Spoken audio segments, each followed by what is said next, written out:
Ahí. Para comenzar formalmente, mientras vamos esperando que se unan algunos de los muchos convocados y que se inscribieron, les doy la cordial bienvenida. Quien les habla es Marcela Cubillos Poblete. Yo soy académica de la Universidad de Valparaíso, del Instituto de Historia y Ciencias Sociales, la organizadora de esta iniciativa, digamos, que esperemos en el futuro se pueda seguir planificando con nuevos temas ingeniosos y que nos permitan ir ampliando la mirada a un periodo muchas veces no suficientemente conocido y sobre el que hay muchísima nueva información interesante para enriquecer la mirada y modificar una visión un poco decimonónica, anacrónica, errada, dentro de la que hay muchísima escritura bibliográfica en los últimos años y que de seguro los va a enriquecer. Para comenzar, hoy día el seminario va a estar a cargo de Tamara Alvarado, que la pueden ver a un costado mío. Brevemente vamos a saber, creo que es importante que ustedes tengan conocimiento, que Tamara Alvarado es doctoranda en literatura medieval de la Université Paris 3 Sorbonne Nouvelle, en codirección con l'École Pratique des Études de Francia. Ella es chilena, avecindada en esas tierras con motivo de su doctorado. Ella es máster en estudios medievales de la Universitat Sorbonne Paris 4. También ella es docente de literatura y civilización medieval de la Universidad París. Y en su origen del pregrado es licenciada en Historia y licenciada en Letras de la Pontificia Universidad Católica de Chile. Además, creo que es importante decir, Tamara es una interesante divulgadora histórica vinculada a su tema a través de un Instagram que seguramente al concluir ella se los va a presentar un poquito para que si la quieren seguir, puedan seguir enriqueciéndose en función del tema que ella investiga. Por último, respecto a Tamara, señalar que su presentación dice relación con una investigación a fines de difusión de un fondo de investigación del libro que ella se ganó en Chile y por lo tanto esta presentación se inscribe dentro de lo que corresponde a la difusión de este proyecto que la tiene en París, digamos. Entonces, vamos a ir a la primera exposición. Tamara va a presentar investigando sobre magia en el medioevo. Y por lo tanto, ahora le doy el paso a Tamara. Hola, gracias Marcela, ¿me escuchas bien? Perfecto. Sí. Bueno, primero, muchas gracias por la presentación, gracias por el espacio que se abrió desde Valparaíso, de Valparaíso al mundo, para poder hablar sobre el mundo medieval. Les doy las gracias, por supuesto, a todos los que se han inscrito y están aquí con nosotros hoy día, compartiendo. No puedo saludarlos a todos, ahí veo que por el chat están todos saludando desde muchas partes del mundo, eso lo encuentro muy bonito. Así que nada, desde aquí los saludo, estoy muy contenta de presentar esta charla, esta conferencia que va a tratar sobre, traté de generar un hilo conductor, pero vamos a tratar de ver varios aspectos de la magia en el mundo medieval, desde lo imaginario a lo real, a lo histórico. Esa es la propuesta. No sé si Marcela comienza inmediatamente, ¿vas a decir algo más? No, puedes partir porque ya estamos en la hora. ¿Sí? Ya, Solo un dato que me parece importante señalar que se me estaba olvidando, como es una información que me han dado hace muy poco, no la tenía tan fresca, y es hacerles partícipe de conocimiento de que las conferencias, junto con ser grabadas para efectos de registro, van a ser difundidas, ¿ya? Me lo confirmaron esta mañana a través del Facebook del Instituto de Historia y Ciencias Sociales. No se preocupen, porque durante la charla yo les voy a compartir a través del chat el link del Facebook. Y aunque alguno de ustedes pudieran no tener Facebook, no se preocupen porque es un link, es un Facebook institucional, por lo tanto está abierto. No necesitan, digamos, obligatoriamente tener Facebook para verlo, porque una vez que lo cliquen van a entrar al web, está abierto y por lo tanto lo único que van a tener que hacer es bajar a través de la pantalla a la charla donde aparezca. Sin duda esta que va a ser la primera va a aparecer probablemente mañana o pasado cuando el encargado de coordinación de extensión lo haga, pero una vez que ya lo tengan, les sugiero que lo guarden en los favoritos de su computador o de su teléfono, de modo que las siguientes, que no puedo asegurar cuándo se suban, porque como acabo de decir, depende de otra persona, pero progresivamente se van a ir subiendo todas, siempre en el mismo link. Como dije, yo voy a compartir durante la charla a través del chat el link. Y por último, me estaba olvidando, que somos muchas personas, cabe señalar, hay cerca de 200 inscritos, lo cual a mí me deja muy contenta por la convocatoria, pero al mismo tiempo sí nos genera una dificultad, cuál es que, y les ruego comprendan, no voy a poder dar paso a los micrófonos para las preguntas, porque sería injusto que les dé paso a algunos sí y a otros no. Se imaginan con 200 hablando, es de loco. Entonces lo que haremos es, si ustedes tienen preguntas durante la charla, encantadísimos, escríbanla en el chat y al concluir Tamara va a exponer del orden de los 40 minutos. Yo me voy a ocupar de leer el chat y transmitir las preguntas a Tamara en el orden en que sean formuladas, ¿ya? Mientras creo que una pregunta contenga una inquietud, no hay preguntas tontas, todas pueden ser inteligentes. La única discriminación eventualmente uno la puede hacer con el contenido, si eventualmente, no sé, fuera agresivo, violento, algo así.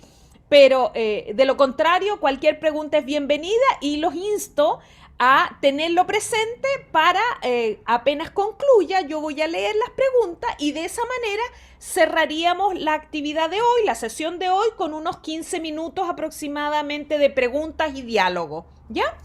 Ok, me silencio. Ya, perfecto.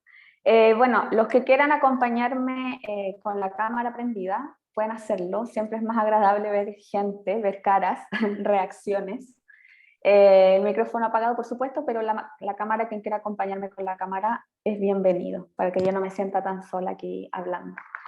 Voy a compartir pantalla, tengo una presentación con muy bellas imágenes que vamos a mirar, así que ¿me confirma Marcela si se ve bien? ¿Se ve la presentación? ¿Sí? Ya, perfecto. Sí, perfecto. Bueno, gracias. Entonces, investigar sobre la magia en el mundo medieval. La idea de hoy es, vamos a ver si alcanzo en estos 40 minutos a abordar todo tal como quiero, espero que sí.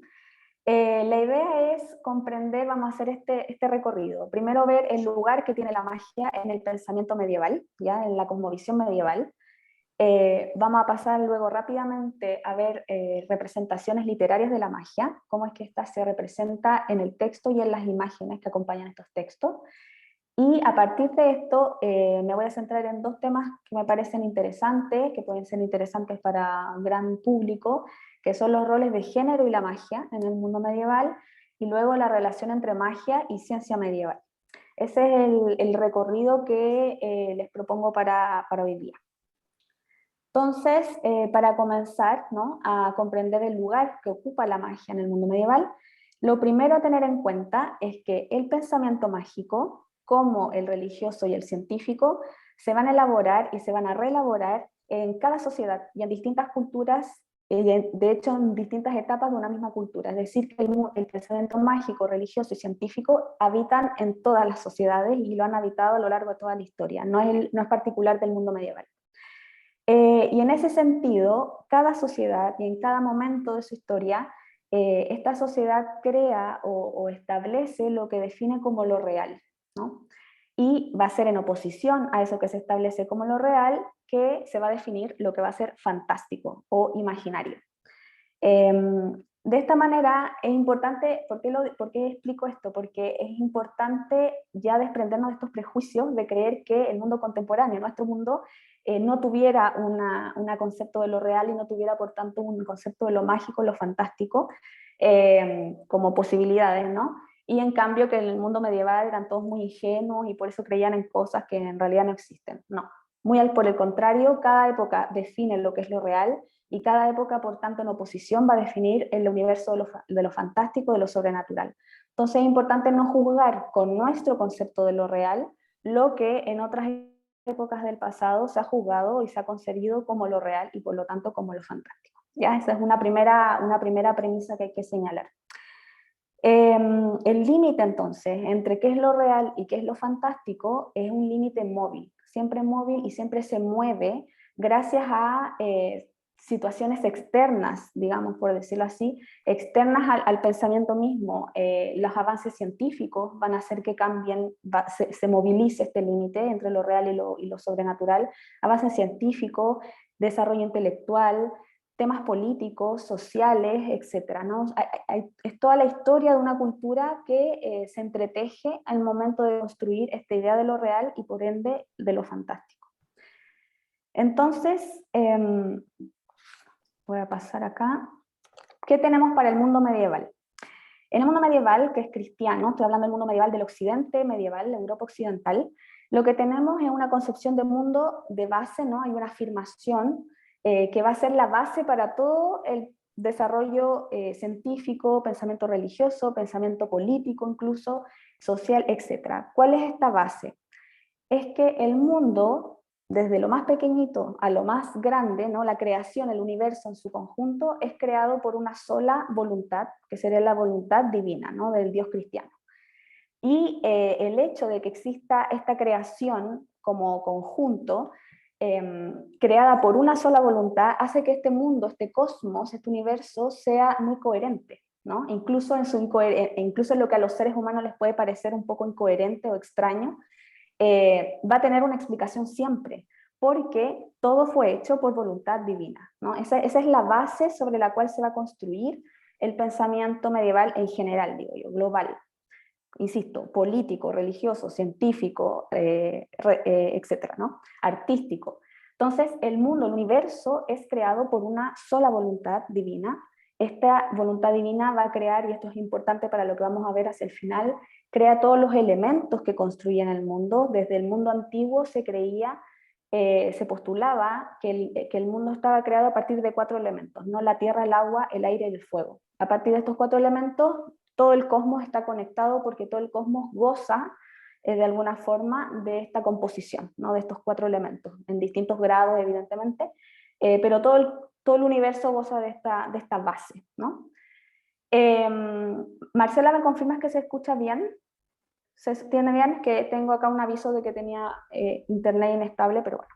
Se escucha perfecto. Ya, gracias.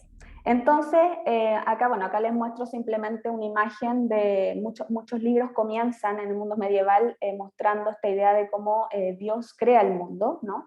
Crea los animales, va a crear, ¿cierto?, desde el vacío, desde el caos, crea el cosmos, el mundo, crea los animales, crea los elementos, el agua, el aire, la tierra, vemos, etc. Esta base, entonces, ¿por qué es relevante para el tema? Porque si todo lo que ha sido creado si todo lo creado ha sido creado por una sola voluntad, ¿no? Consciente, que sería la del Dios cristiano, lo que tenemos es que todo lo invisible y lo visible, o incluso lo que el ser humano no puede comprender, tiene una explicación divina, ¿ok? ¿Por qué me parece relevante considerar esto?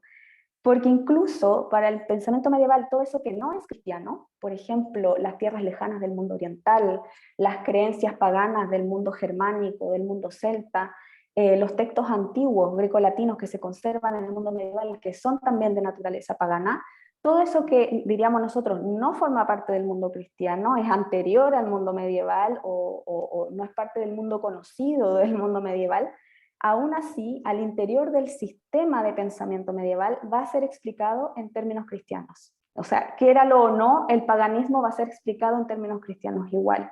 Quéralo o no, Aristóteles va a ser comprendido dentro de la lógica del mundo cristiano.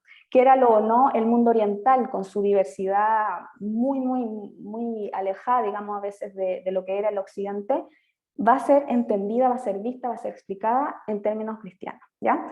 Esa premisa es relevante porque entramos ahora el concepto de lo sobrenatural, y para entender lo sobrenatural medieval tenemos que entender qué era lo natural, ¿no? Lo sobrenatural es la oposición de lo natural, lo fantástico es la oposición de lo real. Entonces, si entendemos esta idea de lo real como un sistema de ideas de explicación de mundo coherente, vamos a entender mejor qué lugar ocupa lo sobrenatural, y dentro de lo sobrenatural, la magia en el mundo medieval. ¿Okay? Esa es la lógica.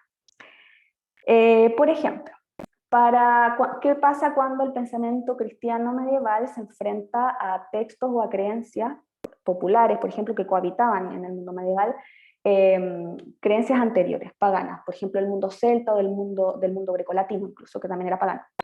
¿Qué va a decir el pensamiento medieval? No, es que esos no son verdaderos dioses, como se postula, digamos, en tal tradición, son en realidad demonios que engañan a los seres humanos, engañan a esta comunidad, se hacen pasar por dioses para ser adorados como dioses, y por lo tanto perder a esta comunidad, ¿no? Entonces, todas estas creencias en otros dioses que no es el dios cristiano son leídas en términos, por ejemplo, de lo demoníaco, de la agencia de lo demoníaco. Por otro lado, tenemos, no sé si algunos están familiarizados, ¿no?, con toda la idea del mundo de las maravillas orientales que tiene el mundo medieval, todo el tema de los bestiarios, los animales fantásticos que se suponía habitaban, o incluso de razas de seres humanos, pero que eran a medias humanos, porque eran las razas monstruosas, como se les llama, que habitaban en los confines del mundo, en tierras lejanas, ¿no? Encontramos razas monstruosas, encontramos seres imaginarios como no sé, el ave fénix, el basilisco, el unicornio, etc. Todo eso, ¿cómo lo va a explicar el pensamiento medieval? Va a señalar, eso sí existe, y es distinto de lo normal, de lo habitual, pero existen porque Dios lo quiso así, y porque nos dicen algo, son fundamento, o son la evidencia de algo. De hecho, de ahí viene la palabra prodigio, el prodigio en su sentido primero, ¿no? Lo que quiere señalar es que el prodigio es algo extraño, es un signo extraño, que es para revelar una verdad, para revelar algo oculto, ¿no? Para revelar un mensaje divino, por ejemplo. Entonces, los prodigios, los monstruos, existen por voluntad divina para mostrarnos algo. Por ejemplo, para mostrarnos simplemente que Dios puede crear ese tipo de cosas también, ¿no? Otras veces sirve para profetizar algún evento importante, para señalar algún valor, etc. Entonces, vamos entrando, ¿no?, en esta concepción del mundo medieval, en donde todo, absolutamente todo, va a ser explicado en estos términos, ¿no?, en estos términos cristianos, en donde una sola divinidad ha creado todo lo existente, lo visible y lo invisible. Sabemos que el mundo medieval se construye sobre tres pilares, ¿no? El mundo germánico, el mundo latino, grecolatino, y el mundo cristiano. De estos tres pilares, dos son paganos, ¿no?, el mundo grecolatino y el mundo germánico.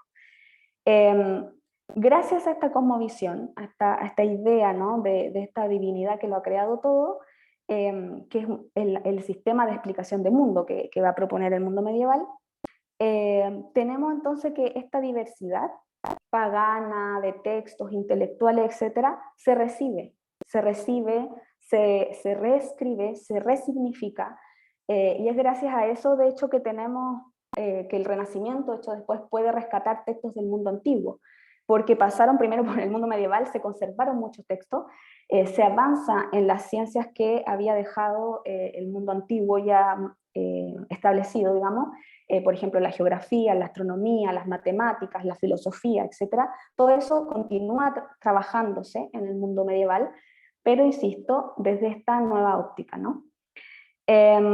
Entonces, ¿cuál es la segunda consecuencia de esta premisa, ¿no?, de esta premisa de esta creación divina?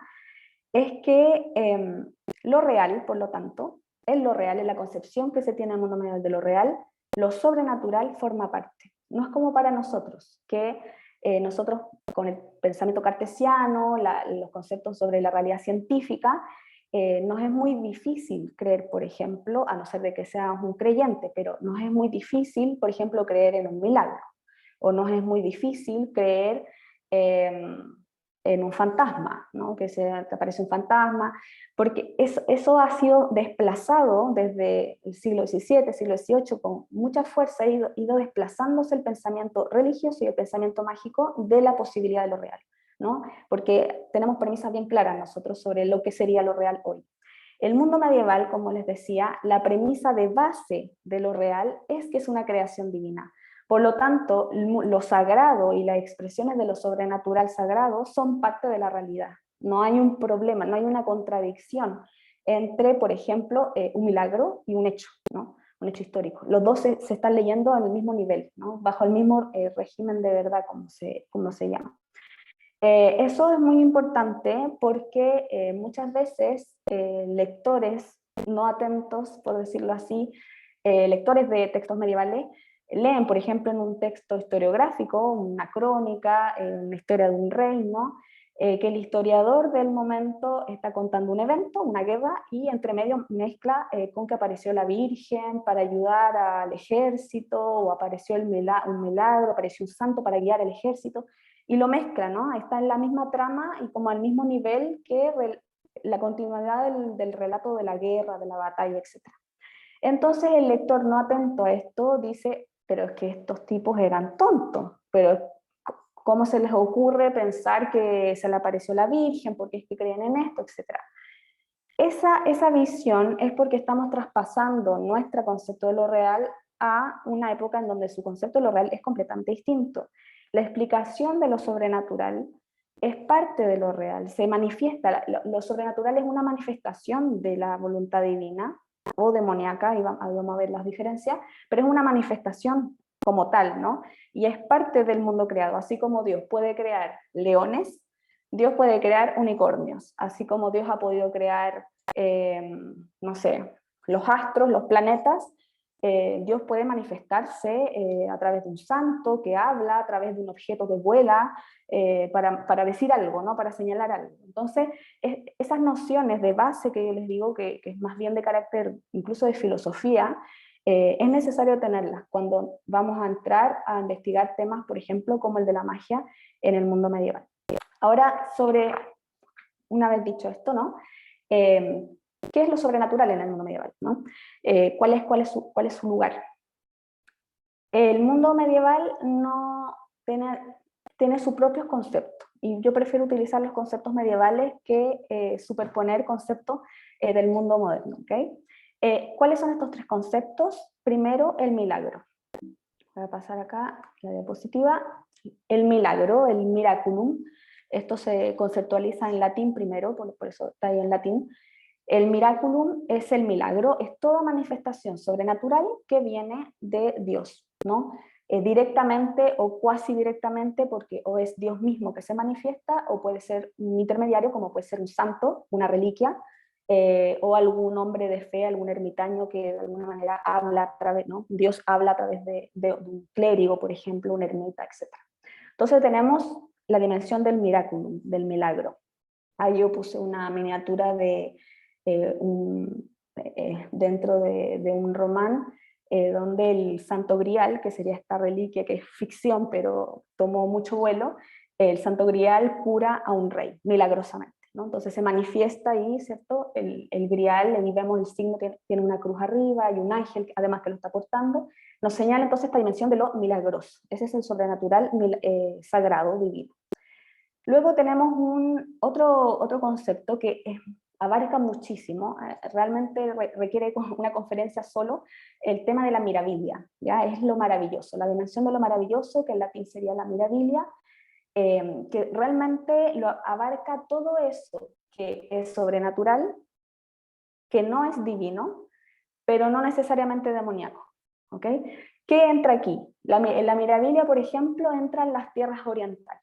Todo ese mundo oriental que hace soñar al occidente porque no se le conoce bien, pero llegan relatos de viajeros o relatos del mundo antiguo que hablan de, como decía antes, razas monstruosas, de animales, de seres fantásticos. Por ejemplo, acá yo puse esta imagen que me gusta mucho, es del Román de Alexandre, la historia de Alejandro Magno, que era muy, muy popular en el mundo medieval, y entre todos los viajes que hace Alejandro Magno, porque hace así montones, pasa por tierras fantásticas, un texto increíble. Por ejemplo, hay un momento en donde Alejandro llega a un lugar donde está el árbol del sol y de la luna. Entonces ustedes pueden ver ahí en la imagen que tenemos un árbol con una carita con una luna y otro con un sol. Se supone que son dos árboles que dan una profecía. Y esto forma parte, ¿no?, de estas tierras lejanas en donde incluso podemos tener el árbol del sol y de la luna, que dan una profecía, ¿no? Ese es el universo de la maravilla, de la mirabilia. Es el universo también de las hadas, de todo lo que va a entrar digamos, en las tradiciones folclóricas locales del mundo occidental, tradiciones germánicas, tradiciones celtas. Todo el tema druídico, por ejemplo, etcétera, ¿no? Son todas esas tradiciones, son todas esas creencias y esas manifestaciones sobrenaturales que no se pueden clasificar como divinas, sea porque son antes, se expresaron antes del cristianismo o porque están fuera, digamos, del territorio occidental, pero tampoco son demoníacas, no presentan un problema moral o ético en sí, ¿no? Existen porque Dios lo ha permitido así, por algo, pero existen, no habría problema con eso.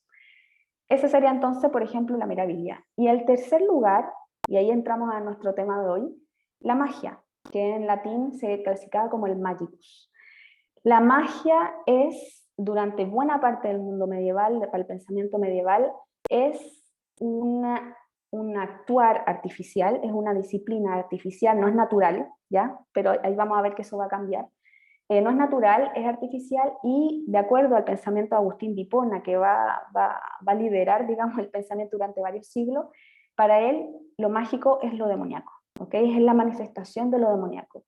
¿Qué sería lo mágico? Las metamorfosis, los seres humanos que creen que pueden volar, como están viendo ahí en la imagen, seres humanos que creen que pueden dominar las fuerzas de la naturaleza a su antojo, los vientos, los ríos, el agua, ¿no? Las adivinaciones, hay una cantidad enorme de formas de adivinación a través de distintos elementos, que es una tradición del mundo grecolatino, especialmente latino, y que va a continuar haciéndose en el mundo medieval, y entonces los pensadores medievales van a decir, no, eso es demoníaco. ¿En qué sentido es demoníaco? Primero, en toda la primera parte del mundo medieval, no es culpa del ser humano, ¿okay? Es culpa de los demonios, porque los demonios, como conservan cierta naturaleza angélica, pero han caído, ¿no?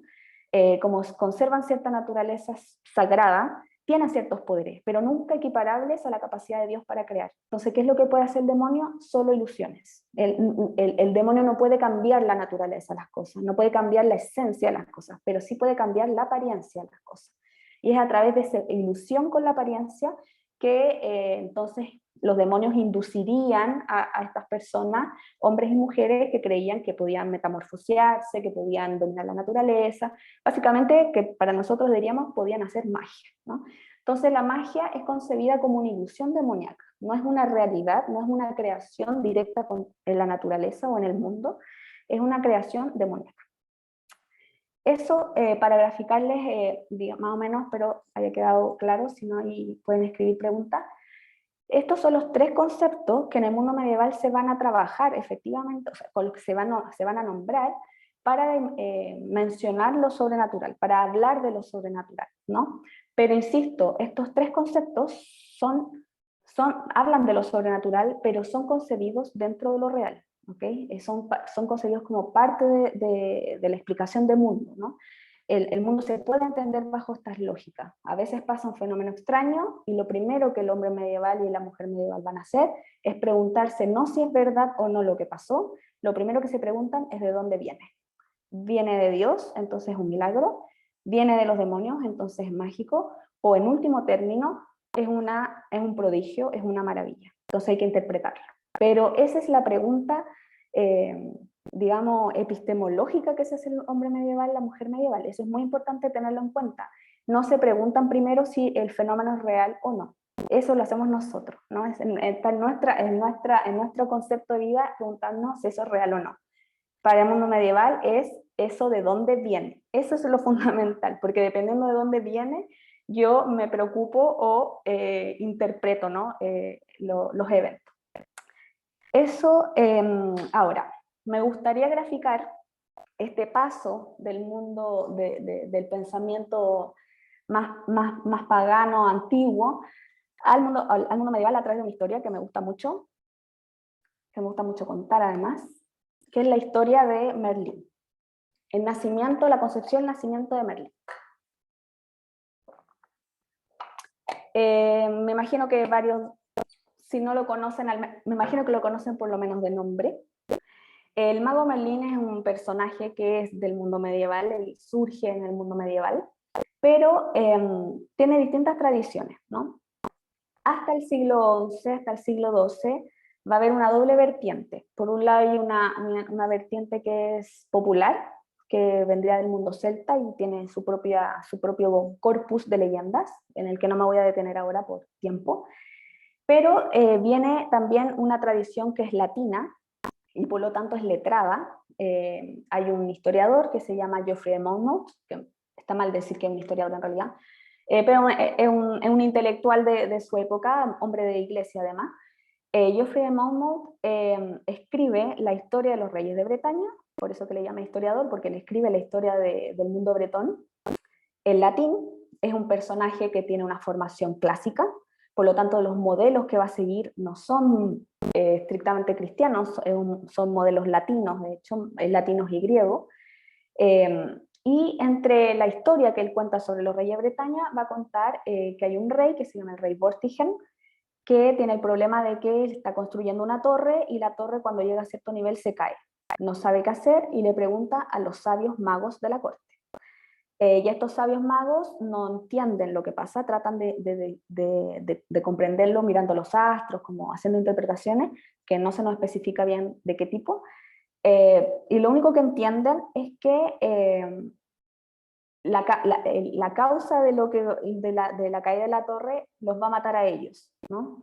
Es lo único que entienden. Ven en los astros un niño sin padre y este niño sin padre los va a matar a ellos. Entonces ellos tratan de salvar el pellejo, como se diría en chileno, y para hacerlo le dicen al rey que tiene que buscar a este niño sin padre, pero matarlo en el acto, como no dejar ni siquiera que hable, matarlo en el acto o mandarlo a buscar, o sea, matarlo en el acto para y regar con la sangre del niño los cimientos de la torre y que con eso se va a elevar la torre.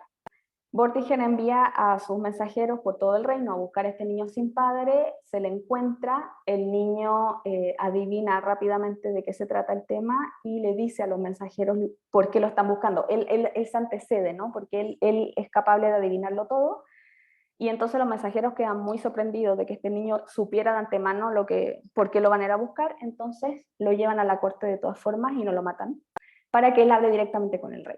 Y ahí este niño sin padre no habla directamente en el texto de Geoffrey Monmouth, es la madre la que va a hablar por él. El rey le pregunta de quién es este hijo y la madre dice: hubo un tiempo en que un demonio en forma de hombre me vino a visitar varias veces, tuvimos relaciones sexuales varias veces y hasta que en un momento quedé embarazada y de ahí nunca más lo volví a ver. No tengo idea cómo se llamaba, no sé cómo era, lo único que sé es que tenía apariencia de hombre, de joven, y quedé embarazada de este niño. ¿Y qué hace el rey? Va a preguntar a un sabio de la corte para verificar si esto es posible. El sabio que hace cita una fuente antigua, Apuleyo, cita a Apuleyo para decir que efectivamente se sabe, es algo sabido, que existían los demonios íncubos, que eran como espíritus demoníacos capaces de tener relaciones sexuales con las mujeres e incluso poder engendrar. Y por lo tanto este niño no tendría más, digamos, especial, pero es igual a otros niños que pudieron haber nacido en la historia como hijos de estos íncubos. No nos dice nada más respecto de la procedencia del espíritu ni nada por el estilo, pero se apoya en una fuente clásica, ¿no? Para confirmar que este niño es un prodigio, de todas maneras, un ser especial. Y bueno, este niño adivina qué es lo que sucede en la torre, porque había 2 dragones abajo y era lo que provocaba que la torre se cayera, etc. No voy a entrar de nuevo en detalle en la historia. ¿Qué es lo que me interesa? Esta historia es del siglo XII, en latín, insisto, con un modelo latino. Cuando la historia va a pasar al mundo de vernácula, en la lengua vernácula, en francés, es decir, que va a tener una llegada más amplia, se va a resignificar el mismo relato, lo que tenemos es algo completamente distinto. Y por eso me gusta esta historia, para graficar la forma en que todo en el mundo medieval se lee a la luz o a través del pensamiento cristiano. El relato que retoma la historia, el nacimiento de Merlín, que les acabo de contar, es un relato anónimo. Se sabe que pudo haber escrito un escritor que se llama Robert de Boron, pero no sabemos mucho en verdad sobre este escritor. Y la obra que él escribió fue en verso, del que se conservan unos 300 versos solamente, no la obra completa. Pero felizmente para nosotros hay alguien que reescribió esta misma historia en prosa, y hoy día esa obra se conoce como el Merlín en prosa, o la historia de Merlín en prosa. Y ahí tenemos la historia completa de Merlín. ¿Qué nos cuenta este texto? Primero nos dice, el texto abre con una discusión de los demonios. Nos dice que en el infierno están los demonios, los diablos, ¿no?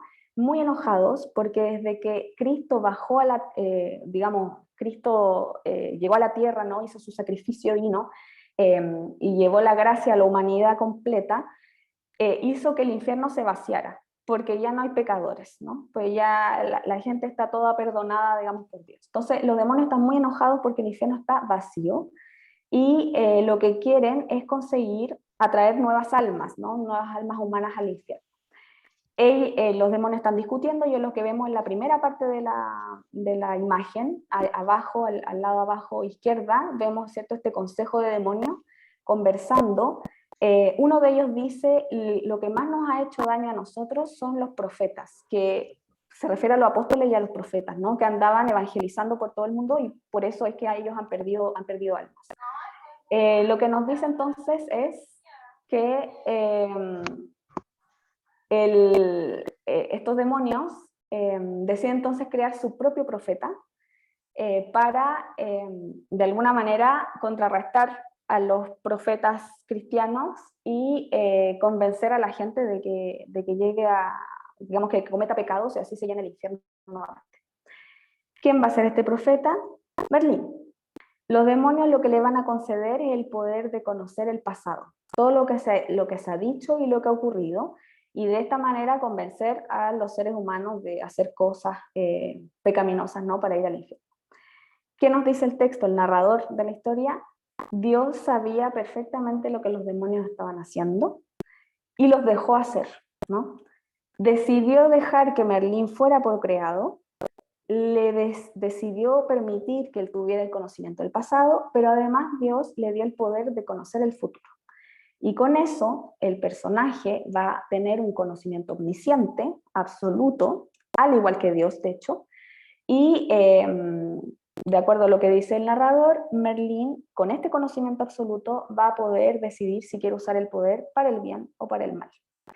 Merlín va a tener una madre muy piadosa, ya ella no cometió ningún pecado, pero los demonios hicieron todo un trabajo que se trata de graficar en esta imagen, para perder a la familia completa de ella, hasta lograr engendrar este profeta, ¿cierto?, demoníaco en esta chica.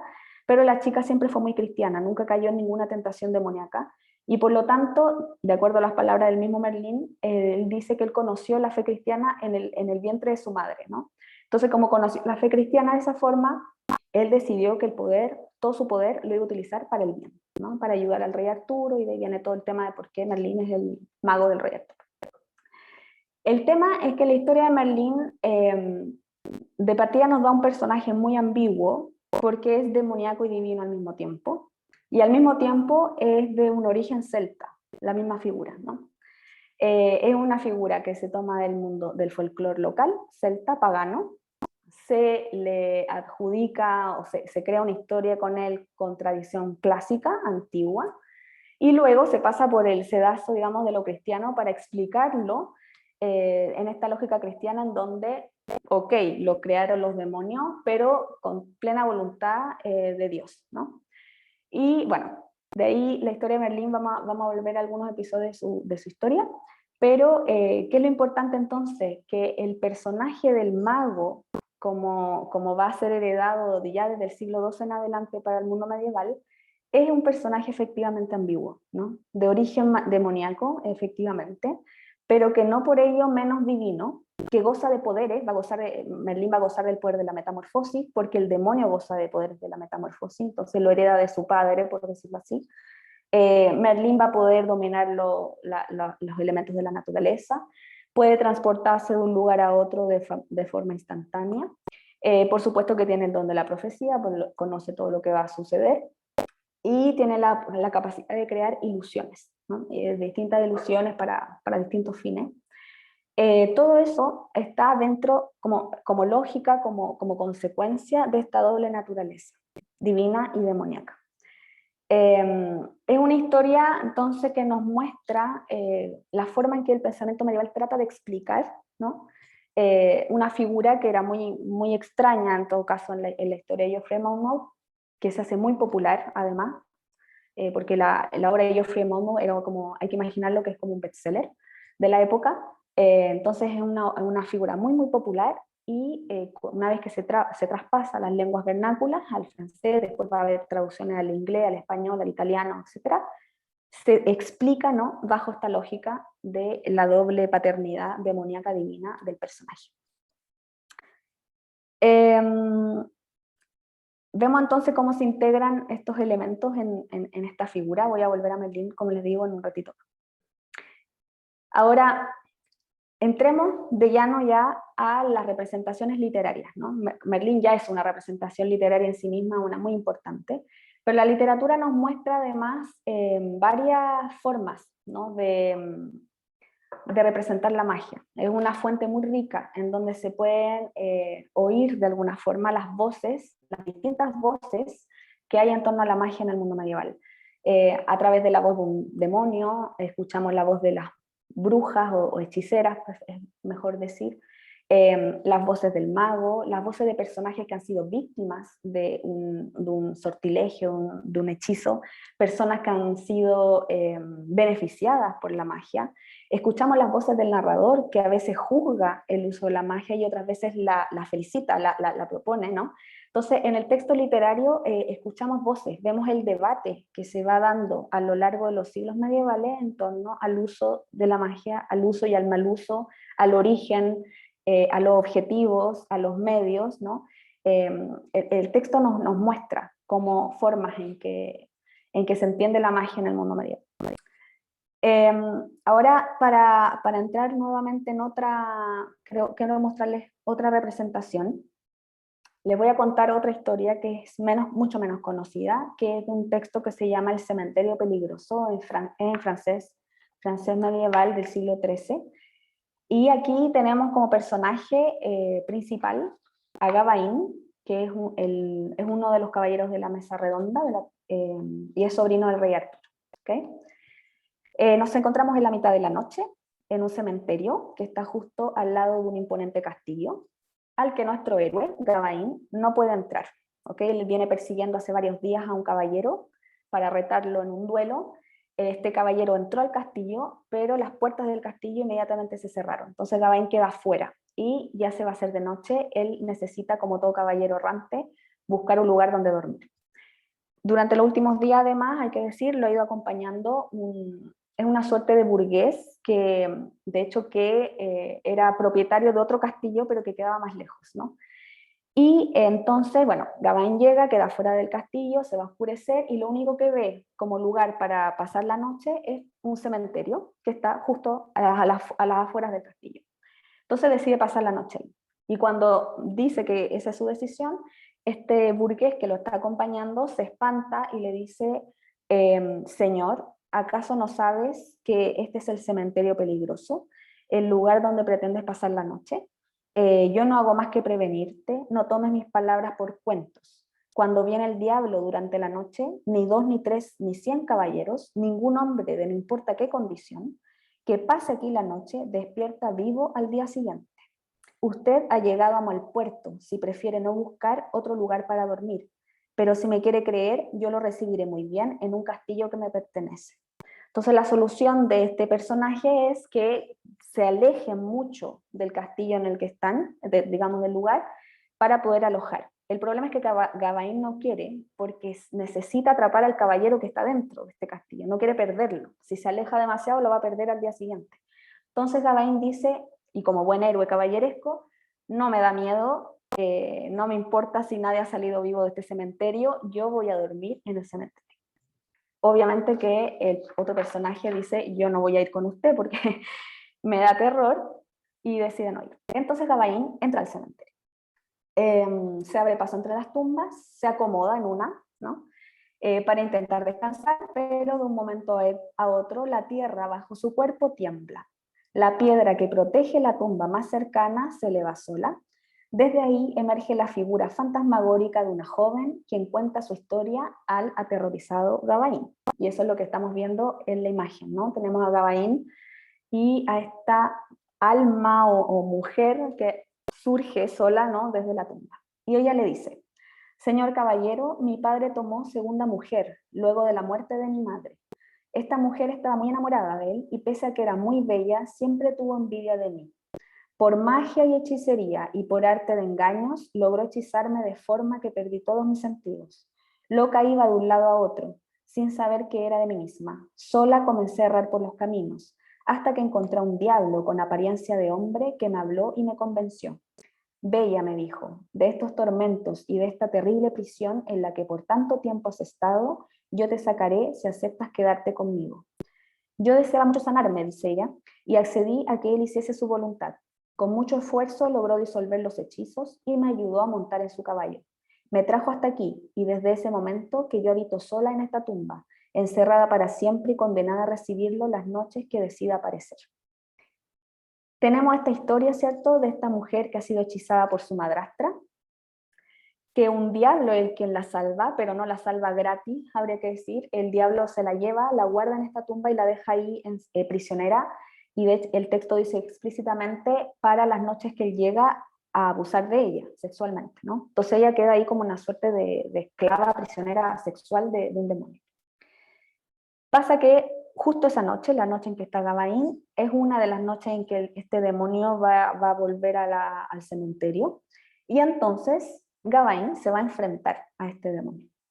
Lo entretenido es que el combate es extrañamente nada de fantástico. Hasta ese momento tenía toda una atmósfera muy fantástica, pero el momento del combate entre este caballero y un demonio no pasa nada espectacular. El demonio pelea como cualquier otro caballero, no tiene poderes sobrenaturales de ningún tipo, e incluso Gawain gana, y gana hiriendo y luego matando al diablo. Entonces es muy extraño porque es un demonio que puede ser herido y además muerto.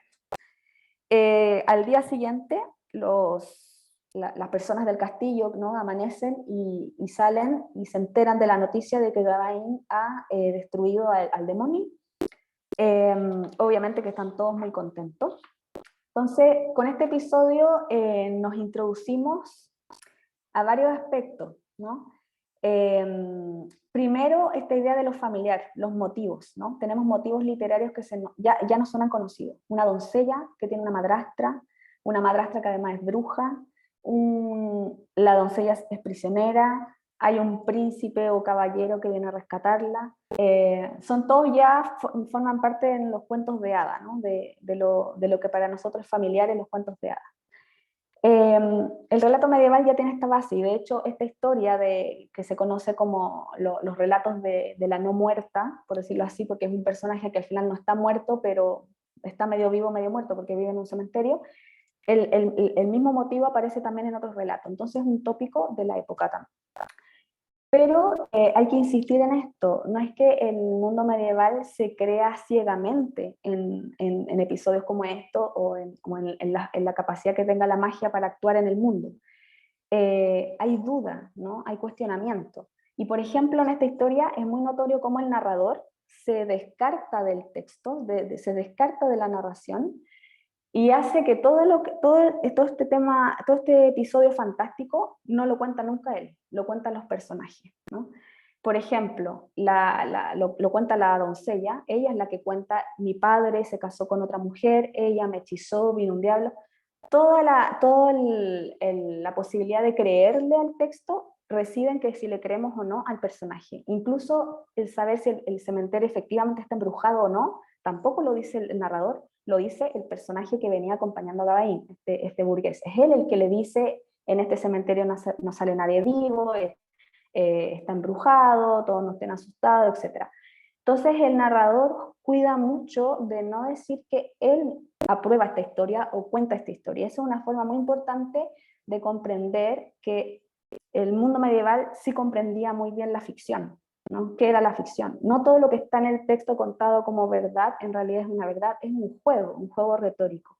Y muchas veces entonces los narradores lo que hacían era esto, ¿no? Para no ser ellos, digamos, como tú eres el que está contando esta historia que es mentira, lo que hacen es no contarlo directamente, sino que hacen que el personaje cuente, ¿no? Y el narrador un poco se lava las manos respecto de esto. No sé, Marcela, ¿cuánto estamos de tiempo? Cuéntame cuánto queda y ahí veo... Estaríamos en el tiempo, pero en Sí, por función eso. de que demoramos un poquito en la partida por razones obvias, yo te otorgaría unos 5 minutitos más Ya, extra, de modo que ahí puedas cerrar y eventualmente si quedan algunas ideas que quieres plantear, las formules en los 15 minutitos de preguntas y de perfecto, comentarios. súper. Ya. Bueno, entonces, esto es un poco para darles una idea de las formas posibles en que se representa la magia en el mundo literario. Rápidamente entonces paso a contarles cómo en las imágenes también vamos a ver, nos van a dar una información sobre el lugar que ocupa la magia en el mundo medieval y aquí ya entramos a un cruce entre lo literario y lo histórico, ¿no? Primera cosa a decir, el arquetipo del mago ni de la bruja, de ninguno de los arquetipos que conocemos hoy, existía en el mundo medieval. Esos son arquetipos modernos, ¿no? Cuando digo el arquetipo, estoy hablando del mago con el gorro puntiagudo, la barba blanca larga, el cetro o la varita mágica, y en el caso de la bruja lo mismo, ¿no? Volando en una escoba, con gorro puntiagudo, fea, ¿cierto? Con una verruga en la nariz, como ese tipo de cosas. Ese tipo de bruja y ese tipo de mago no existen como tales en el mundo medieval. ¿Por qué? Porque en el mundo medieval podríamos decir, o sea, no cualquiera podía ser un mago, ya vamos a ver que son personajes letrados, son personajes con un cierto acceso al conocimiento de la liturgia, son personajes además que en general se mueven en ámbitos intelectuales y de corte, por lo tanto de poder. Entonces no cualquiera podía ser un mago, pero un mago podía estar en cualquier persona con estas condiciones, ¿no? La magia no define a la persona, o la capacidad de hacer magia no define ni a la persona ni al personaje en el texto de ficción. Eh, es un clérigo que hace magia, es un intelectual el que hace magia, es un cortesano el que hace magia, pero ninguno de ellos tres es definido como mago. Ellos hacen muchas cosas, entre ellas magia. Y lo mismo va a pasar con las mujeres, ¿no? En el mundo medieval hay multiplicidad de opciones de mujeres que hacen magia, distintos tipos de magia, con distintos orígenes de la magia, pero, insisto, ellas no son brujas propiamente tal, como va a ser en el mundo moderno. Ellas son doncellas con conocimientos de las hierbas medicinales, o son hadas, si la procedencia es sobrenatural directamente. Son mujeres de la alta nobleza, en general las que se muestran en los textos de ficción. Como sea, son mujeres que hacen distintas cosas, entre ellas conocen algo de magia. ¿Okay? Entonces, la magia como tal en el mundo medieval no define a la persona ni al personaje. Eso es muy del mundo moderno. Y aquí les muestro algunos ejemplos con representaciones de magos. Por ejemplo, vamos a ver magos que son representados como clérigos. Aquí esta imagen muestra a Merlín. Merlín es el que está con el capuchón. Está vestido de la misma manera en que se muestra en general a magos, a ermitas y a clérigos. Y a quien le está hablando es a Blaise, que es su escriba, que acá me gusta mucho la imagen porque Blaise está vestido como intelectual, como sabio, y cómo uno reconoce un sabio en las imágenes por esta boina que tiene Blaise, ¿no? Ustedes ven que tiene una boina con un ping-pong arriba.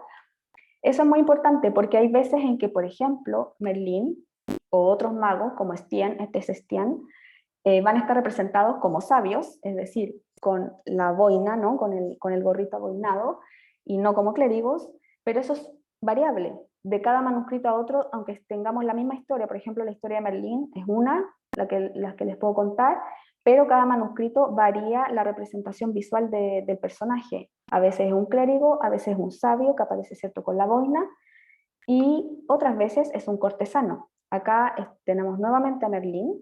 Merlín es el que está hablando, ¿no? Está vestido y con esta capucha, que le está hablando a los reyes, porque Merlín, entre otras cosas, es consejero real, no es consejero de los reyes. Entonces, el mago como tal no es un arquetipo en el mundo medieval, y la hechicera tampoco lo es, ¿ya? Ah, bueno, y se me olvidaba este, que es el mago de carácter oriental. Estos son magos que vienen de la tradición oriental, los reconocemos en general por el manto largo y por el gorro como orientalizante, pero que todavía no llega a ser el gorro típico puntiagudo con ala ancha que tenemos del mundo actual, contemporáneo, ¿no? Este otro mago que es Nectanebo, que es el padre de Alejandro Magno. Les dejo solamente para que vean. Acá tenemos la primera imagen, Merlín, nuevamente él aquí está vestido como cortesano, nada evoca, nada deja ver que se trata de un mago, y quien está escribiendo al lado de él es Viviana, la dama del lago, que es una hechicera, una muy fuerte hechicera, de hecho que aprende todo de Merlín.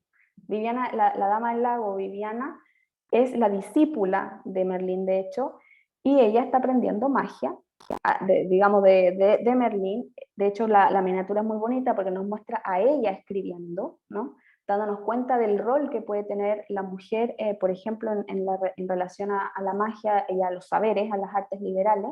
Y ella, insisto, también es una poderosa hechicera en la tradición medieval, y sin embargo no la vemos vestida como bruja, ¿no? Nada nos deja adivinar que estos personajes son sobrenaturales.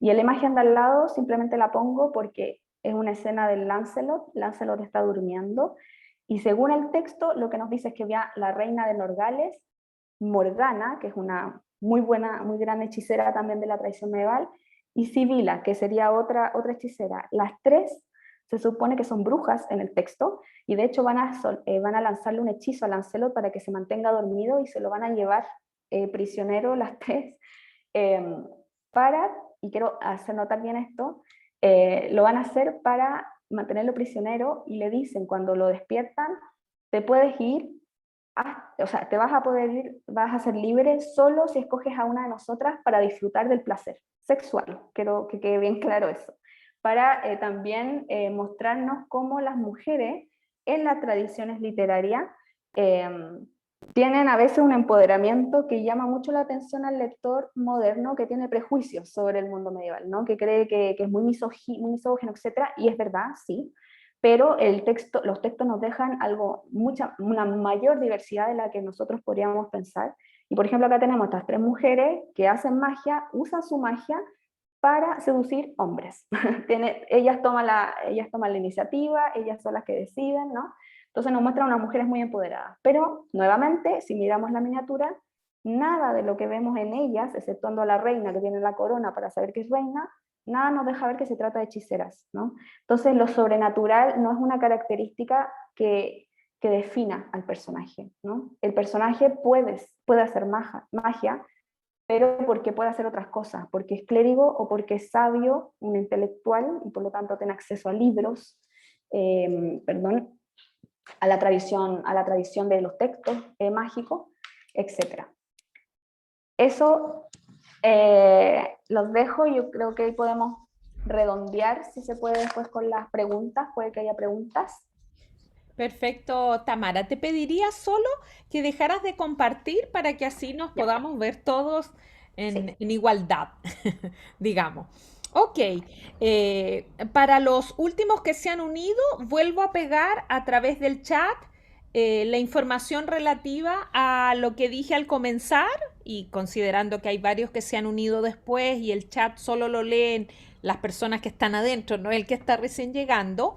Todas las charlas van a ser grabadas, o sea, ya eso estaba pensado, pero lo que faltaba era confirmar el canal de difusión, ¿ya? Y el canal de difusión público va a ser a través del Facebook del Instituto de Historia y Ciencias Sociales de la Universidad de Valparaíso, al cual yo pertenezco, ¿ya? Entonces, si van al chat, verán el aviso que les acabo de colocar y verán una frase que se ve en azul, clíquenla y esa les lleva al web del Facebook donde se van a publicar las conferencias. Por lo tanto, especialmente a los que llegaron un poquitito más tarde, pueden, esperando un par de días, sí, con paciencia, revisarla y les sugiero que la cliquen y la favoriten en sus páginas de web del computador o del teléfono. Y reitero, pueden verla aunque no tengan Facebook. No es obligatorio porque este es un Facebook institucional abierto, por lo tanto, si lo abren desde su teléfono, se va a activar. De hecho, recién lo volví a mirar y hay la última grabación es de una actividad de los estudiantes en la que yo participé. Así que incluso me van a ver aparecer si es que les da curiosidad mirarlo. Bueno, ahora vamos a ir a las preguntas o comentarios que les dije mientras Tamara, y en el futuro este va a ser el procedimiento porque hay muchos inscritos, hoy día llegaron a estar en un momento cerca de 80, luego fueron disminuyendo y se entiende que hay muchas razones por las que esto se da, pero hay inscritos cerca de 200 personas. Y a raíz de esto es imposible, por una cuestión de justicia, darles la palabra a alguno y a otros no, entonces mejor se corta por lo sano y se invita a que formulen sus preguntas y o comentarios por el chat. Yo ahora los voy a revisar en orden desde el comienzo y Tamara les va a ir haciendo sus respuestas o comentarios. Agradezco los saludos y creo que es bonito que quede registrado. Hemos tenido inscrito, yo de verdad estoy sumamente sorprendida porque para un evento que nace con una finalidad muy académica, pero sí esperando ser un aporte social, en la cultura, hay inscritos desde Suecia, desde México, desde Los Vilos, para que no se sienta nadie ofendido, de distintos lugares de Chile, de Perú, de Argentina, de Brasil, de España, de Italia, en fin, y eso me tiene muy, muy contenta. Bueno, dicho eso, vamos a su vez, estoy muy contenta por sus agradecimientos. Yo, como cualquier académico, hago las iniciativas con la mejor de las intenciones y subrayo, como en otras ocasiones lo he hecho, la pandemia nos dio esta oportunidad maravillosa, aunque parezca duro. Sin duda, yo lo digo desde el efecto personal, la pandemia ha sido dura para mí y creo que para Tamara también solita allá en París, por glamoroso que se sienta, pero vivir la pandemia solo o sola no es fácil. Pero también nos ha dado estas posibilidades. Piensen ustedes, si no tuviéramos esta, yo no habría tenido nunca fondos económicos para invitar a Tamara o a Isabel, que viene mañana del País Vasco, o a Francisco, que viene el jueves desde Granada. No hay fondo. Entonces, y a su vez, si se hubiese hecho, seríamos 30 personas en una sala en la universidad. En cambio, por esta vía explota el conocimiento y por la difusión también. Así que a valorarlo. Ahora sigo revisando, porque esto lo estoy haciendo mientras voy revisando, porque hay muchos saludos. Ahí hay un primero de Ricardo. Dice, pensando en Fraser, el autor, ¿se entiende? ¿No hay diferencia de categoría entre el pensamiento mágico y el pensamiento religioso? Pero Tamara lo categoriza de forma distinta. ¿Cuáles serían las diferencias entre ambas categorías propuestas por la relatora? Gracias por la pregunta. Lo primero que habría que decir es que Fraser, en su obra, él analiza el pensamiento mágico de pueblos más primitivos. No está analizando el mundo medieval en su obra. Eso es lo primero que hay que decir. Por lo tanto, la categoría que ofrece Fraser es una categoría antropológica para estudiar comunidades primitivas. No es el mundo medieval el caso, el mundo medieval no es un mundo primitivo, y por lo tanto el pensamiento, de hecho, de la magia y de lo sagrado, como todo lo que les contaba, es bastante intelectual, es un trabajo, nosotros tenemos acceso a ello, de hecho, gracias a textos más bien intelectuales, no de antropológicos, digamos, no podemos ir al pasado a entrevistar, no sé, al campesino de origen celta, ¿no? Podemos hacer eso, el acceso que tenemos a fuentes muy intelectuales de teología, de filosofía, y por lo tanto ahí, como yo les decía, la distinción va a ser muy clara entre lo que es lo real y lo que es lo sagrado, ya que estamos en una sociedad cristiana, entre lo real y lo sagrado. Dentro de la concepción de lo sagrado tenemos entonces estas tres posibilidades de manifestación sobrenatural, que sería el milagro, la maravilla, que es una categoría por sí sola muy medieval, exclusivamente medieval, y la magia, como una acción, como les digo, demoníaca. Pero por tema de tiempo no alcancé a contarles, pero solo para ahí dejarlo pasar, de pasada, ¿no? Hay que considerar que, por ejemplo, a partir del siglo XII y sobre todo el siglo XIII, XIV, XV, se va a desarrollar desde el mundo intelectual, desde las universidades, se va a desarrollar lo que es la magia natural, por ejemplo, que lo que trata de hacer es de pensar fenómenos sobrenaturales, mágicos, pero sacándole la cosa demoníaca, ¿no? Sacándole este sedazo como, no, esto es obra del demonio, porque evidentemente que si son cosas obra del demonio se impide el estudio intelectual, porque sería cosa demoníaca, no corresponde. Le sacamos esta idea de que son fenómenos guiados por el demonio y entonces le agregamos esta categoría que sería una magia natural, por lo tanto neutra en términos éticos, y que se puede estudiar sin problema porque es natural, ¿no? Es parte de la naturaleza, es parte de la creación divina.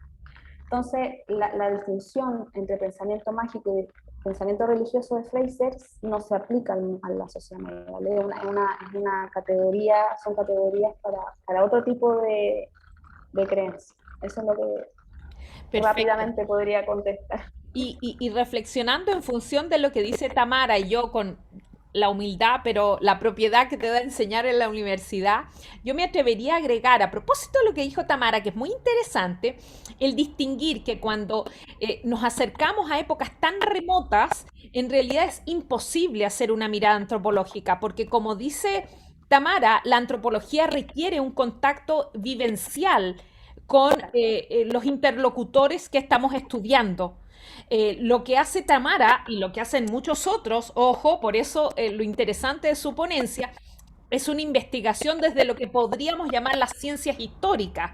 Y esto implica, obviamente, la imposibilidad de la entrevista, del sujeto de investigación, algo que es característico del historiador. El historiador, a menos que haga historia oral, y la historia oral solo se puede hacer para siglo XX. No se puede hacer historia oral del siglo XIX porque significaría, no sé, hacer una reunión tipo Ouija, Claro, lo cual no es aceptable, ¿ya? Y claro. les distingo esto porque creo que muchos con esto se pueden enriquecer en saber que la historia oral existe, pero se hace solo para aquellos sujetos que pueden ser investigados vivencialmente, o sea, siglo XX, no hacia atrás. Sigo leyendo. Por ahí Javier dice, una consulta, ¿esta percepción del milagro y de la magia se notaba más en las clases bajas o en general era un pensamiento global? No, esto es nuevamente la formulación del Magicus Miraculum Mirabilia, si lo escuchan, es latín. Eso lo manejan clases intelectuales. Son los grupos intelectuales los que dan la clasificación. El mundo más popular, ¿qué es lo que va a tener? De un lado, obviamente, su cristianismo, ¿no? Con el que han hecho su vida, ¿no? Pero un cristianismo muchas veces entremezclado, dependiendo de la localidad, muy entremezclado de tradiciones antiguas que se han pasado a través del cristianismo para que no queden paganas propiamente tal, y que de hecho el pensamiento intelectual va a tachar de supersticiones, ¿no? Va a decir que son supersticiones, hacer, por ejemplo, hay todo un tema en el mundo medieval, y ahí, por ejemplo, es donde se nos entremezclan estos conceptos y en donde se nos mezcla el pensamiento religioso con el pensamiento mágico en el mundo medieval. ¿Qué pasa cuando la gente digamos, del campo, gente como, digamos, popular, como tendríamos que decir, cree que, no sé, va a haber viene una tempestad y tenemos registro de eso? La gente, por ejemplo, rezaba tres Padres Nuestros, hacía tres cruces y andaba con una monedita, una especie de talismán, Mm. pensando que podría ser de una reliquia o un talismán, propiamente un talismán. ¿Cuál es el límite? ¿Hay magia? ¿Es religión? ¿Qué pasa con eso? Porque el hecho de que recen tres Padres Nuestros no es malo, pero por ejemplo para algunos teólogos dicen eso no va a evitar la tempestad, así que no lo haga porque no es cristiano, no es propiamente cristiano. El andar con un talismán que lleve el nombre, por ejemplo, de Jesús y por el otro lado tenga un símbolo medio extraño, ¿es magia o es cristiano? ¿No?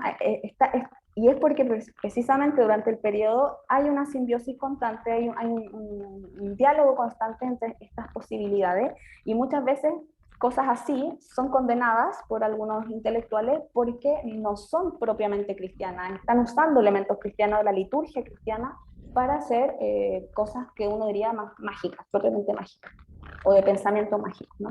Claro. En Eso es lo esto que les puedo responder. también puedo hacer un aporte. El conocimiento sirve como especialista en la antigüedad, en general en clase, a los estudiantes. Tengo más, pero voy a citar solo uno que me parece va a ser muy útil y quizás no todos lo saben. Esa superstición vinculada a que pasar la sal en la mesa de la comida trae mala suerte, y que yo creo que muchos la conocen, no digo que la crean, pero que la conocen. Yo la conozco desde chica, mucho antes de estudiar historia. Sabrán ustedes que proviene de Roma antigua y no deja de ser potente hace muchos años cuando me enteré que esto que tenemos en Chile, y yo estoy hablando del humilde Chile de los años 80, que era cuando estaba yo más chica, y después cuando descubrí que era de Roma, me sorprendió mucho. Justamente en Roma era símbolo de mala suerte pasarse la sal con la mano izquierda, en realidad. No había que pasarla, había que empujarla. Incluso cuando aprendí esto, yo dije, pero exactamente igual, en el mundo antiguo al mundo de hoy. Y uno diría, ¿eso es cristiano? Obviamente que no es cristiano. Eso es pagano. Y así como eso hay muchos otros. Hay Sí. muchas otras costumbres que tenemos y creencias populares que ni siquiera son originarias de estas tierras. Fueron transmitidas y las tenemos, más allá de que no las creamos. Ok. Por eso se lo cité como ejemplo porque generalmente los estudiantes no lo saben y creo que más de alguno de ustedes pudiera no saber. Otra pregunta interesante que está escrita. Dice, Rocío dice, si venía de lo demoníaco, ¿era algo apreciado como malo? En general sí, para los intelectuales más rigoristas sí. Magia que provenga de lo demoníaco es negativo, pero va a haber un cambio a lo largo, porque cuando hablamos de la Edad Media estamos hablando de 1000 años, hay que entender que en 1000 años hay muchos cambios, o sea, no una cosa uniforme. Entonces, en los primeros siglos, donde el pensamiento está muy dominado por San Agustín, Agustín de Hipona es bastante rigorista al respecto. Él dice, toda ilusión mágica, ¿no? Metamorfosis, etcétera, lo que les decía, es demoníaca. Pero para Agustín no tiene la culpa la gente, ya él no va a condenar a las personas que dicen que hacen magia, él condena al demonio, él es el demonio el culpable, él quiere perder a la gente. Y a lo más, el mayor pecado que cometen las personas es que crean en estas ilusiones, ese sería su gran pecado, pero no es un problema contra la persona. Cuando nos acercamos a finales de la Edad Media y estamos a albores del mundo moderno y se desarrolla todo lo que es la caza de brujas, lo que cambió fue precisamente echarle a qué le echamos la culpa. El demonio sigue presente, pero el problema es que para el mundo del siglo XV, siglo XVI, son las brujas y brujos los que han hecho un pacto consciente con el demonio para obtener poderes sobrenaturales y es por eso que van a ser condenados, ¿no? Entonces, inicios de la Edad Media es demoníaco y es negativo, pero la culpa no la tiene la gente. Finales de la Edad Media es demoníaco, es negativo, pero la culpa la tiene la gente, porque conscientemente han hecho este pacto demoníaco. De hecho, el concepto de pacto demoníaco es lo que hace la diferencia entre magia y brujería. La brujería se define por este pacto, ¿no? Por esta conciencia de estar haciendo algo contrario a la religión cristiana. Y hay que entenderlo en su contexto a finales de la Edad Media, con una serie de cosas, y sobre todo después, porque de hecho la casa de brujas no es medieval, es moderna, y es moderna en este contexto de contrarreforma, que es muy fuerte, ¿no? Como que hay que luchar contra la reforma, hay que luchar contra las herejías, y por lo tanto hay un discurso teológico también más dogmático, más estricto, ¿no? Y entre ese inicio de la Edad Media y final de la Edad Media tenemos 1000 años en donde la cosa fluye bastante. Ok, leo otro comentario integrando a otros miembros, no estoy nombrando a cada uno porque sería muy largo, pero me parece un aporte de manera de ser democrático.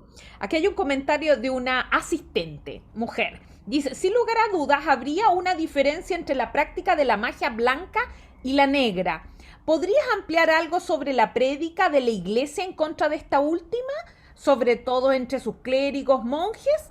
¿Tienes alguna noción, Tamara? Sí, sí, lo primero a decir es que magia blanca y magia negra durante la Edad Media casi no existe como distinción.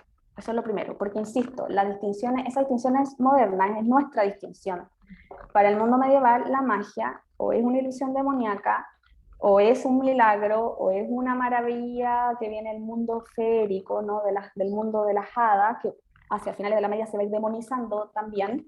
Entonces, están esos dos polos, y lo único que uno podría llamar como magia blanca es la magia que yo les comentaba respondiendo a otra pregunta, que sería esta magia natural, que en realidad es neutra, no es que sea blanca, no es que sea positiva, ¿no? Es neutra, pero básicamente es neutra porque no la hacen los demonios, ¿no? Hay que entender que en el pensamiento medieval ese es el punto de base desde el que se parte para poder hablar de lo real y lo sobrenatural. Si es hecho por demonio o es hecho por la divinidad. Ahí está la base. Pero no es que haya magia blanca y magia negra, porque lo divino no hace magia, ¿okay? Son milagros. Lo que hace el santo, lo que hace el ermita, lo que hace el Dios va a ser un milagro. No es considerado magia en ningún caso. Entonces lo único que tenemos es magia de origen demoníaco, por lo tanto sería mala, o una magia que se busca neutra, que sería la magia natural. Ahora, la parte de la pregunta decía, ¿la puedes? Si podía explicar sobre el tema de la magia que hacen los clérigos, ¿no? La magia que hacen clérigos no necesariamente es magia blanca o positiva, de partida porque, insisto, magia blanca no existe en el mundo medieval como concepto. Hay magia que hacen los clérigos. Los clérigos eran nigromantes, por lo tanto hacían magia demoníaca, hacían magia ritual, hacían magia natural, hacían magia como, que se conoce como la ars notoria, que es una mezcla entre magia ritual, magia que viene del mundo árabe y cristianismo. Hay una mezcla bien extraña y en particular. Realizan ars notoria, los clérigos pueden hacer magia astral, es decir que, como les mostraba a través de las imágenes, los magos muchas veces, si no la mayoría de las veces, son clérigos, ¿no? Pero el hecho de que sean clérigos no quiere decir que hagan una magia positiva o acorde a la iglesia, para nada. Hacen la magia demoníaca, ¿no? Pueden hacer magia demoníaca, hacen magia natural o más científica, si se quiere, pero no, el hecho de que sean clérigos no quiere decir que sean magia positiva o acorde con el cristianismo, no. De hecho, son personajes más bien rebeldes, si se quiere, ¿no? Merlín es muchas veces representado como un clérigo, y él es hijo de un demonio. No hay, no hay contradicción en el tema. Perfecto, sigo. Lucía dice, qué interesante considerar, porque Merlín enseñó su arte a una mujer. ¿Qué comentario podrías hacer al respecto? Que creo que puede ser interesante. La relación Merlín, Sí. mago, varón, mujer. Sí, ese es uno de mis favoritos. Yo daría una charla solo de eso, porque además hay muchos textos, hay muchas versiones muy bonitas de la relación que establece Merlín como autoridad. Lo primero que hay que considerar es que Merlín en el mundo artúrico es el único mago, ¿ok? Dentro de, digamos, del mundo artúrico que se crea en el siglo XIII, sobre todo a lo largo del siglo XIII. Merlín es el único mago, como figura masculina, quiero decir. Él no le enseña a nadie más magia. Él lo más próximo que tiene es Blaise, que era el personaje que aparecía en una de las imágenes, que es su escriba, ¿ya? Es su escriba, pero es un clérigo, que al final termina viviendo como un ermita en el bosque y que se dedica solo a escribir lo que Merlín le dicta. Pero Merlín no le dicta hechizos, digamos, no le enseña magia a Blaise, él lo que le enseña, lo que le está dictando es la historia, porque como Merlín, recuerden, tiene un conocimiento omnisciente, es él el que va a escribir la historia, ¿no? La historia de los bretones, la historia del rey Arturo, etc. Entonces, Blaise es la única figura masculina más cercana a Merlín, pero a él no le enseña magia, bajo ningún concepto. Le enseña magia a Viviana. ¿Y por qué digo que es entretenido y qué comentario permite? De partida todo, sacarnos un poco ciertos prejuicios sobre lo que se concibe como la sexualidad en el mundo medieval. Si bien sabemos y es una evidencia, hay muchas restricciones, las mujeres tienen menos derechos que actualmente, o sea, ¿Es una sociedad misógina? Sí, es evidente, pero eso no impide a los textos expresarse con mucha libertad, entramar varias voces respecto a los temas. ¿Y qué pasa? Que Merlín, dependiendo de la versión, él enseña magia no por buen profesor, él enseña magia porque quiere algo a cambio, él quiere favores sexuales de parte de su alumna. La dama del lago, Viviana, dependiendo de la versión, porque hay varias versiones, es la amiga de Merlín, amigas es como la amante, ¿no? Es la amiga de Merlín en un caso, además de su discípula, pero en la mayoría de los casos, la Viviana lo que quiere es deshacerse de Merlín. Ella quiere aprender todo lo que él le puede enseñar, porque ella quiere tener todo el poder mágico, ¿no? Como poder sobrenatural de Merlín, pero quiere guardar su virginidad. Entonces, es de hecho Viviana la que mata a Merlín, o lo hace desaparecer, porque no siempre muere. Es ella la que lo hace desaparecer. Entonces, la relación de poderes entre hombre y mujer en el plano de lo sobrenatural es muy interesante porque la mujer se muestra de partida a la par. Ella conoce las artes liberales, ella escribe, ella es inteligente, ¿no? Y lo dice el narrador. La mujer además tiene una capacidad de negociación, porque es Viviana la que le dice, yo acepto ser tu amiga, pero tú me enseñas todo, y yo decido cuándo voy a estar contigo. Entonces ella pone los términos de las condiciones, ¿no? De la relación. Y después, bueno, viene una serie, dependiendo de la obra, y una obra muy entretenida que se llama Las profecías de Merlín, que es un texto un poco más tardío. Y ahí, por ejemplo, Merlín no solo enseña a Viviana, le enseña a un grupo enorme de mujeres que vienen de todas partes del reino a aprender magia con él a cambio de favores sexuales. Entonces hay una relación muy extraña, muy particular y muy interesante entre el rol del mago y sus discípulas múltiples mujeres. Eso es lo que les puedo contar un poco, adelantar un poco. Otro comentario que creo que puede ser interesante, Tamara, ¿tú crees que podrías eventualmente hacer alguna sugerencia bibliográfica para los interesados? ¿Sobre El tema. todos los temas o sobre algo en particular? No, yo creo que la persona que lo dice es para aprender, pudiera ser en general sobre la magia, Sí, entiéndase en el mundo medieval. Y se me sí, ocurre, perdón, que ¿por qué no anotas en el chat el nombre de tu Instagram? Y sí. así las personas pueden seguirte y eventualmente si quieres hacer recomendaciones pensando en la conferencia, puedes servirte de una imagen. De hecho, yo te compartí una, la puedes poner apegada a esa para que las personas lo asocien, ¿ya? Como Sí, idea. ahí va mi Instagram, es Magicus et Miraculum, y ahora ustedes saben por qué se llama así. Pues son los dos extremos, ¿no? De lo sobrenatural, entre lo mágico y lo milagroso, y todo lo que hay al medio. Ahí yo comparto, difundo. Esta semana no he podido difundir nada porque tenía esta charla, el viernes pasado tuve otra y ahora el viernes viajo a otra ciudad, a Lyon, para otro coloquio donde voy a hablar sobre los estereotipos del mago. Entonces no he podido sentarme con el Instagram, pero en general estoy subiendo material todo el tiempo sobre magia en el mundo medieval. Y bibliografía, he puesto de hecho en el Instagram, creo que tengo una historia que tiene libros que recomendamos del vivo que hicimos con Marcela hace un tiempo. Yo creo que obra así de base en español, eh, le recomiendo Richard Kieshefer, lo voy a anotar en el chat. Richard Kieshefer, La magia en la Edad Media. ¿Sabes? Es un texto que se puede encontrar incluso en internet. Se me ocurre una idea y lo dejo en voz alta y va a quedar grabado para los que escuchen después, que con Tamara internamente vamos a conversar, le voy a ver si que ella me dé los títulos, yo voy a hacer un documento visual, llamémoslo así, y lo voy a pegar cuando se publique la conferencia en el Facebook. Voy a hacer un comentario, yo tengo un Facebook mío que se llama Marcela Cubillos Poblete, que es laboral, y le voy a pegar abajo como un Ya. aviso, de manera que todos van a ver la charla y abajito va a aparecer el letrerito con la información. Y de todas maneras, así como Tamara les acaba de compartir su Instagram, les voy a compartir el mío, que está ahí, que se llama La Pixis de Pandora, que soy yo, no es un nombre simbólico. Además, ahí, podrán ver, ahí yo realizo vivos, y hace un tiempo hicimos un vivo con Tamara, que lo voy a volver a compartir en las stories, de manera que junto con ver, yo de hecho saqué una fotografía mientras Tamara estaba exponiendo, la voy a colocar a continuación, de modo que pueden escuchar ese vivo. Los vivos o directo, como le dicen los españoles, o live, como se diría en inglés, son diálogos. Bueno, cada uno habla de lo que quiere, pero a lo que voy es que el formato que yo sigo, porque el mío es laboral, no es personal, no coloco fotos con mis amistades, digamos, es realizar diálogos para difundir cultura. Así que quizás muchos no sabían, pueden seguir tanto el de Tamara como el mío y seguir ampliando sus conocimientos en el tema.